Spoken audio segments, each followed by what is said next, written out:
डेरीबाट ल्याएको नुहाउनेको यदि घरमा बनाए जस्तो महँगो बसाउँदैन घिउ भने यो तरिकाबाट बनाउनुहोस्, एकदम स्वाद मिठो पनि हुनेछ। भिडियोलाई अन्तिमसम्म हेरेर मलाई पनि साथी बनाएर सबैलाई गाउँबाट ल्याएको जस्तो महँगो बसाउने घिउ मनपर्छ। यो बनाउनका लागि मैले यो तरिका गरेको छु, किनभने दिनौँ घरमा आउने दुधको हामीले तर भन्छौँ, कतिपयले छाली भन्नुहुन्छ, त्यसलाई जम्मा गरेर सर्वप्रथम म त्यसैको नुहाउने निकाल्छु।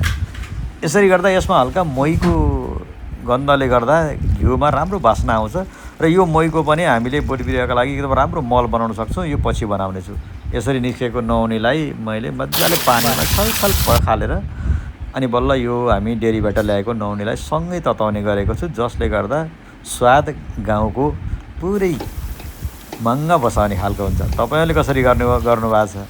अन्तिममा यो तुलसीको पत्ताले झान दिइसकेपछि घिउमा शुद्धता पनि भयो, पूजाआजा गर्दाखेरि असाध्यै चोखो पनि। दामी।